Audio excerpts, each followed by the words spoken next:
Pablo Escobar was one of the world's wealthiest drug lords. He was the leader of the Medellin cartel, which used to supply 80% of the world's cocaine by the 1980s. He was nicknamed as El Patron, the King of Cocaine, Robin Hood, El Padrino, and Don Pablo. Pablo Escobar was born on December 1, 1949 in Rio Negro, Colombia, and grew up in Medellin, the second largest city in Colombia. His father worked as a farmer, while his mother was a school teacher. He was the third of 7 children. Pablo Escobar got married to Maria Victoria Hinao at age 26. Maria Victoria was only 13 years old when she and Pablo first met at her hometown in Colombia. Maria was only 15 when she married the 26 years old Escobar. Pablo Escobar's illegal activities started during his teenage years. According to reports, he started with petty crimes such as selling fake diplomas when he was a teenager. Then, he added the falsification of report cards. Soon, he started selling smuggled stereo equipment and stolen tombstones. He began working for a smuggler after dropping out of college and made his first $1 million by age 22. In 1975, Escobar ordered the murder of Medellin's most powerful drug lord, Fabio Restrepo. The Medellin cartel dominated the cocaine trade, earning an estimated $420 million a week and making its leader one of the wealthiest people in the world. Escobar had ample money to spend, and his lavish lifestyle included private planes, luxurious homes, and over-the-top parties. In the late 1980s, he reportedly offered to pay off his country's debt of $10 billion if he would be exempt from any extradition treaty. And while his family was on the run in 1992 and 1993, Escobar reportedly burned $2 million in order to keep his daughter warm. Despite his best efforts, even Escobar couldn't spend all that money, and much of it was stored in warehouses and fields.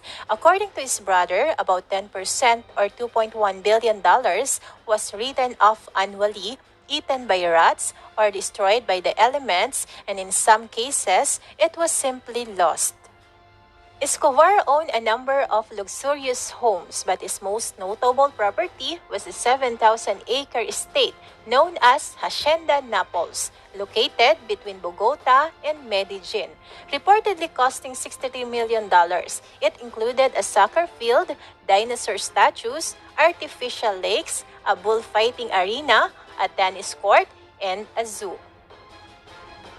He also known as Robin Hood. He built hospitals, stadiums, and housing for the poor. He even sponsored local soccer teams. His popularity with many Colombians was demonstrated when he was elected to an alternate seat in the country's Congress in 1982.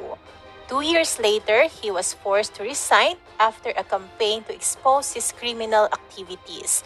The justice minister who led the efforts was assassinated. He reportedly killed some 4,000 people, including numerous police officers and government officials.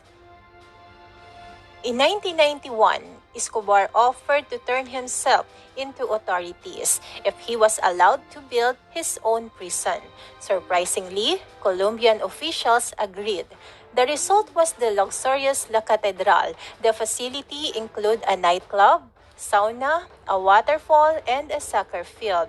It also had telephones, computers, and fax machines. However, after Escobar tortured and killed 2 cartel members at the cathedral, officials decided to move him to a less accommodating prison. Before he transferred, Escobar escaped in July 1992. The Colombian government, reportedly aided by U.S. officials and rival drug traffickers, launched a massive manhunt.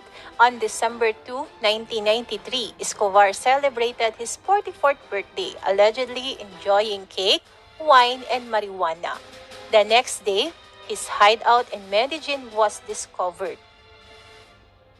While Colombian forces attacked the building, Escobar and a bodyguard managed to get to the roof. A chase and gunfight emerged, and Escobar was fatally shot. Some have speculated that Escobar took his own life.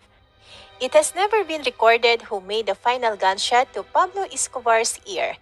Pablo's relatives even assume that he committed suicide, since Escobar always said he would shoot himself through the ear if he had no chance to escape.